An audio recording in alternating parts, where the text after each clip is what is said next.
तर चार्जशीट दाखल झाल्यानंतर धनंजय देशमुखांनी एसआयटी अधिकाऱ्यांची भेट घेतलेली आहे। पडद्यामागून कारनामे करण्याचे षडयंत्र होतं असं देखील धनंजय देशमुख यांनी म्हटलं। आरोपींना अभय देणाऱ्यांचा तपास व्हावा।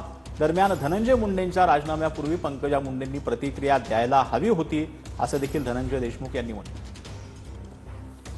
देशमुख आहेत त्यांनी केज येथे येऊन एसआयटीच्या अधिकाऱ्यांची भेट घेतली। दोषारोपपत्र दाखल केल्यानंतर ही पहिलीच भेट आहे। जे आयो आहेत गुजर साहेब त्यांना भेटलो। जे आतापर्यंत तपास झाला ते कशा पद्धतीने झाला, त्याचे काय रिझल्ट आहेत पुढचे याविषयी थोडं आम्ही त्यांना बोललो आणि त्यांच्याशी चर्चा केली।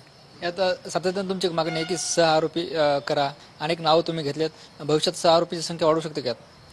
याच्यामध्ये काही पण होऊ शकते, कारण का जो महत्त्वाचा पार्ट आहे तो इथून पुढेच आहे। हे तर उघड हे आरोपी होते, यांचे व्हिडिओ आहेत, फोटो आहेत, CCTV आहेत आणि एक कडी जोडलेली यांच्या आरोपांची। परंतु आता जे पडद्यामागून कोणी ह्या सगळ्या गोष्टीचं जे कारनामे करण्याचं जे षडयंत्र किंवा यांना जे कोणी अभय देत असेल त्याच्यामध्ये काही डिपार्टमेंटचे पण लोक असू शकतात आणि इतरही कोणी लोक असू शकतात। तर तो तपास लवकरच चालू होणार आहे आणि त्याकडे आमचं सगळ्यांचं लक्ष असणार आहे। धनंजय मुंडे यांनी राजीनाम्यानंतर पंकजा मुंडे असं म्हणतात की खरं तर त्यांचा मंत्रिमंडळात समावेश व्हायला नको होता, देर आहे दुरुस्त आहे। नाही, ते त्यांची प्रतिक्रिया त्यांना दिलेली। त्यांनी कधी यायला पाहिजे होतं आणि कधी जायला पाहिजे होतं हे सगळे मुख्यमंत्र्यांचे अधिकार होते, उपमुख्यमंत्र्यांचे अधिकार होते।